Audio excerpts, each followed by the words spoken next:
రకమైన ఐడెంటిఫికేషన్ ఉంది. యేసు ప్రభుకి ఐడెంటిఫికేషన్ రాస్తే 10th క్లాస్ సర్టిఫికేట్లో లాగా ఆ యేసు ప్రభు కూడా ఐడెంటిఫికేషన్ రాస్తే యూనిక్ ఐడెంటిఫికేషన్ అది. మరి ఎవరికి ఉండవు. చేతుల్లో రంధ్రాలు ఎవరికైనా ఉంటాయా?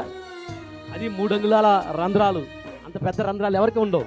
కాళ్ళల్లో రంధ్రాలు ఎవరికైనా ఉంటాయా? ఎవరికి ఉండవు. కాబట్టి ఇది యూనిక్ ఫీచర్, యూనిక్ ఐడెంటిఫికేషన్ ప్రభుకి. అందుకే తోమా గారు శారీరకంగా యేసు ప్రభుని గుర్తించడానికి లోకానికి ఒక బండ గుర్తు చెప్పాడు. ప్రభు పునరుద్ధారణై లేచాడనటానికి మానవునందరికీ కూడా ఒక గుర్తు ఏంటంటే, మనిషిని చూడగానే ఇగో ఇక్కడ పుట్టుమచ్చ ఉంటుంది, ఇక్కడ నలుపు ఉంటుంది, హెయిర్ స్టైల్ ఇలా ఉంటుంది, లేదంటే మొహం అలా ఉంటుంది అని గుర్తుపట్టచ్చు. యేసు ప్రభు పునరుద్ధానుడై లేచాడనటానికి బండ గుర్తు, లేదంటే ఐడెంటిఫికేషన్ ఏంటంటే ఇదిగో ఆ చేతుల్లో రంధ్రాలు, ఆ కాళ్ళల్లో రంధ్రాలు. ఇవన్నీ కూడా ప్రభువైన యేసుక్రీస్తుకి చిహ్నాలుగా మారినాయి.